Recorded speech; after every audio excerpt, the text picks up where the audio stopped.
Welcome to my YouTube channel. இன்றைக்கி நம்ம profit and loss சம்ஸில் ஒரு மெத்தட் பார்க்கலாம். வாங்க சம்குள்ளே போகலாம். ஐ பாட் 2 watches for rupees 2000 each and sold one at a profit of 30% and the other at a loss of 10%.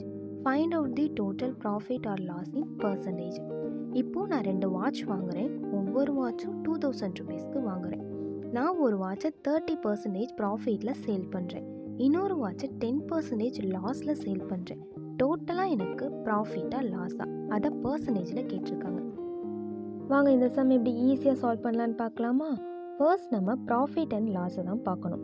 ப்ராஃபிட்னா ப்ளஸ்னும் லாஸ்னா மைனஸ்னும் எடுத்துக்கணும். நமக்கு கொடுத்துருக்க கொஷினில் 30% ப்ராஃபிட்னால நான் +30 எடுத்துக்கிறேன் அண்ட் 10% லாஸ்னால நான் -10 எடுத்துக்கிறேன். ஸோ நமக்கு 2 வாட்சஸ் இருக்கனால டிவைடட் பை 2. ஸோ நமக்கு எவ்வளோ வரும்? 20 divided by 2 equal to 10. So நமக்கு எவ்வளோ பர்சன்டேஜ் கிடைக்கும் அப்படின்னா 10% ப்ராஃபிட். ஏன் ப்ராஃபிட் அப்படின்னா நமக்கு +20 தான் கிடச்சிருக்கு. ஸோ +10 தான் இங்கே கிடச்சிருக்கு. ஸோ நமக்கு 10% ப்ராஃபிட் தான் ஆன்சர். ஆப்ஷன் பி தான் ஆன்சர். இதே மாதிரி ஒரு கொஷின் நான் டிஸ்கிரிப்ஷனில் கொடுத்துருக்கேன், ட்ரை பண்ணி பாருங்கள். தேங்க்யூ.